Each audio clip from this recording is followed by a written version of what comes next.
Before there was Ripple, the company, or XRP, the token, there was a simple dream shared by a quiet Canadian web developer named Ryan Fugger. In 2004, 5 years before Bitcoin, Fugger wanted to build an internet system where people could pay each other directly. No banks, no middlemen. He called it RipplePay.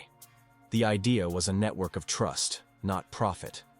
Every user could issue credit to friends or businesses, creating a web of IOUs that moved value instantly. It was idealistic, almost utopian, and way too early for its time.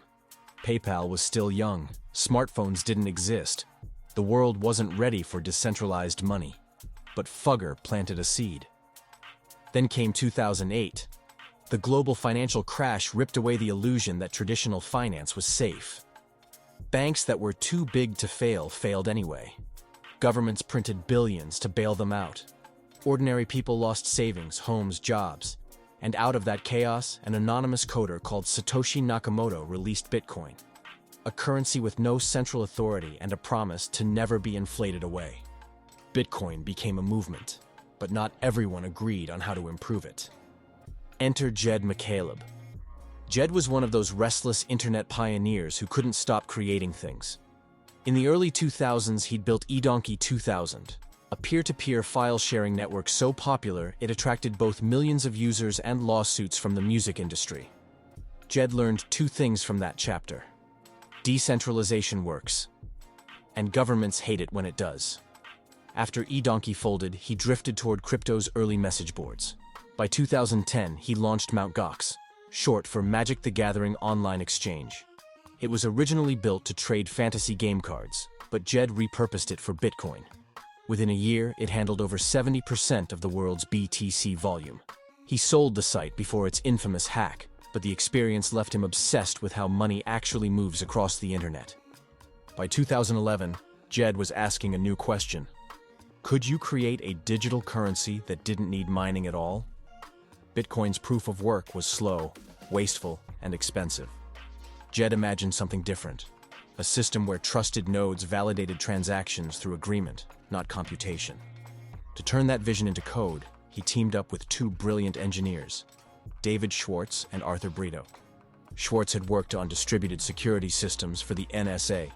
He was known for seeing patterns other people missed. Brito was a soft-spoken programmer who could write flawless code in a single sitting. Together, they began designing a new kind of ledger, one that reached consensus every few seconds instead of every 10 minutes. They called it the Ripple protocol. It used unique node lists, a kind of social graph of trusted validators, to agree on which transactions were legit. No miners, no block rewards, no power-hungry farms of machines. It was lightning-fast and eco-friendly years before those words became buzzwords. In tests, it settled transactions in 3 to 5 seconds, faster than Visa at the time. For Jed, Schwartz, and Brito, this was the future. But they needed a business brain to turn tech into adoption. That's where Chris Larsen entered the story. Larsen was the definition of a Silicon Valley success story. He'd co-founded eLoan in the 1990s, one of the first online mortgage companies, and later Prosper, a peer-to-peer lending platform. He'd seen how finance locked ordinary people out, and he was determined to break those walls. When Jed showed him the new ledger, Larsen instantly understood its potential. It wasn't just a coin. It was a bridge currency that could connect every bank, payment provider, and currency in the world. They merged the new tech with Ryan Fugger's old RipplePay concept and founded OpenCoin in 2012. The name didn't stick. They soon rebranded as Ripple Labs. But the mission did. Fix the plumbing of global payments. Back then, sending money abroad could take 5 days and lose 10% in fees. Ripple promised seconds, not days, and fractions of a cent in cost. Their tagline said it best: money moves like information. Now comes the part that still sparks debate today: the issuance of 100 billion XRP. Unlike Bitcoin, where miners mint new coins through work, Ripple created the entire supply up front. About 80 billion went to the company to fund development and partnerships. The rest was split among the founders and early contributors. There would never be more. Critics called it pre-mined and centralized. Supporters called it transparent and predictable. But the supply choice defined Ripple forever. Technically, the system was a marvel. It could handle 1,500 transactions per second, cost a fraction of a penny each, and used minimal energy. The ledger didn't fork easily, which meant banks could trust its finality. By 2013, Ripple Labs was pitching major financial institutions. While Bitcoiners talked about ending banks, Ripple was meeting them. That alone made them the black sheep of crypto. To traditional finance, Ripple was the first project that spoke their language. They weren't promising anarchy. They were offering efficiency. RippleNet allowed instant settlements between currencies without touching the slow SWIFT network. Banks could test it without risking regulatory nightmares. This was crypto that didn't scare them. But inside the crypto community, Ripple's approach was heresy. Bitcoin maximalists saw a corporate clone pretending to be decentralized. They mocked it as the banker's coin. Jed McCaleb, always the idealist, felt the tension too. He wanted open source freedom. Larson wanted enterprise control. The collision was inevitable. By 2013, Jed left the company after clashes over direction and token distribution. He would go on to found Stellar, essentially a spiritual sibling to Ripple, built around the same code base, but with a non-profit foundation instead of a corporate structure. The split was messy, but it proved how powerful the idea was. Two teams believed the same tech could change the world in different ways. Meanwhile, David Schwartz and Chris Larson kept refining the technology. They focused on making it bulletproof for institutions. Ripple's software, Xcurrent and XRapid, started appearing in bank pilots around the world. In Japan, SBI Holdings embraced it. In Europe, Santander used it for cross-border payments. Even the Bill and Melinda Gates Foundation experimented with Ripple tech for financial inclusion projects. Behind the scenes, Ripple employees say Larson ran the company like a mission, not a startup. Meetings were filled with phrases like fixing the plumbing of finance and changing how money moves.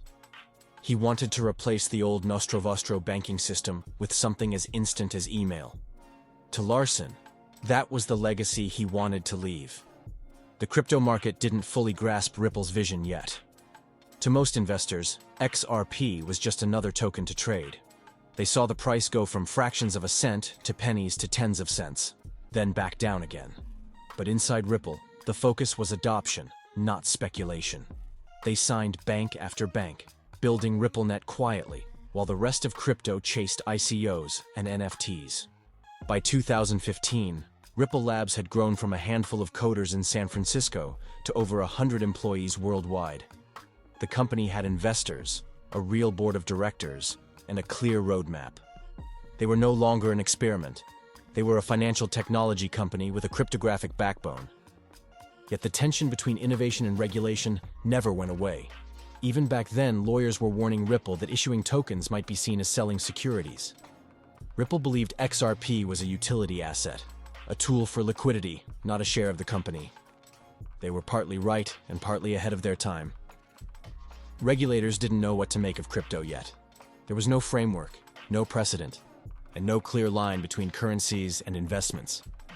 That uncertainty would come back to haunt Ripple years later, but for now, they were focused on proving that their ledger was the future of payments. Every press release spoke about speed, efficiency, and inclusion. Every interview framed XRP as a bridge currency, not a store of value. They weren't chasing the digital gold narrative like Bitcoin. They were building the digital plumbing for a global economy. And yet, as history shows, every time someone tries to fix money, they end up challenging power. Ripple was no different. As banks started to take interest, regulators started to watch. By 2016, Ripple had raised over $90 million in funding and was powering real-world transactions for financial giants. But questions about XRP's status were growing louder. Was it a currency, a commodity, or a security? No one knew. And the answer would shape Ripple's future more than any partnership or technological breakthrough ever could.